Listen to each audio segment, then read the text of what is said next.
Hey everyone, welcome back to Small Math. Do you have a teacher that's in their 90s and should retire but still doesn't, even if their body is slowly decaying? Or maybe you sit in the back of the class and decide to have a three-course meal. If any of these are true, don't worry, because I'm here to teach you more basic algebra.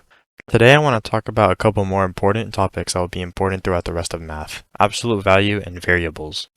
Absolute value looks like two vertical lines with a number or equation in it. What absolute value means is how far a number is from zero on a number line. To show you an example, here we have two numbers and absolute value symbols. I'll show them both on a number line so you could visualize it. For the absolute value of 5, you find the 5 on the number line, then count how many spaces away the 5 is from 0. There are 5 spaces in between 5 and 0, meaning the absolute value of 5 is just 5. For the absolute value of -5, we count how many spaces -5 is away from 0, which is also 5, meaning the absolute value of -5 is also 5. To make it more simple, if there is a number in absolute value symbols, it will always be positive. Now, what if there's a negative symbol outside of the vertical lines? What do we do then?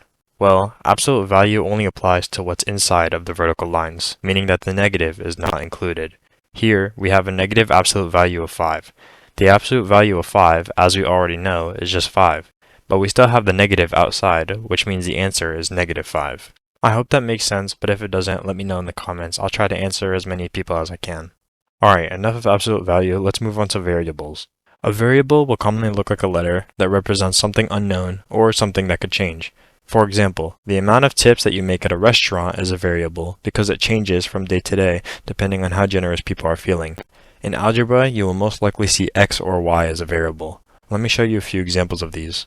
So here we have 12x plus 2y, and it says that x is equal to 3 and y is equal to 10. Here, all you have to do is plug in the numbers for the variables and solve. So we put in 3 to replace x and 10 to replace y. Then we multiply the numbers and then add them up. 12 times 3 is 36 and 2 times 10 is 20. So then we do 36 plus 20, which is 56, and that's your answer. Here's another example. Here, they gave us 12x plus 3 equals 15 and told us to solve for x. Whenever you are solving for a variable, you want to move everything but the variable to the other side of the equal sign. For this one, we see there is a plus 3 adding to the 12x. We could subtract both sides by 3, that gets rid of the 3 on the left side and makes the right side 12. Now because the x is being multiplied by 12, we have to divide both sides by 12 to leave x by itself. For this question, we got x equals 1, but you could always test it by plugging in 1 for x and seeing if it gives you 15, which in this case it does. I'll go over more variables in the future because you'll see at least 3 gallons of them in your algebra class. Also, I just wanted to apologize for the lack of uploads I've had since my first video. I'll try to post one every week from now. Well, that's all for now. If you liked the video, please like and subscribe and leave a comment if there's anything you need help on. Thanks for your time and support, and I'll see you next time.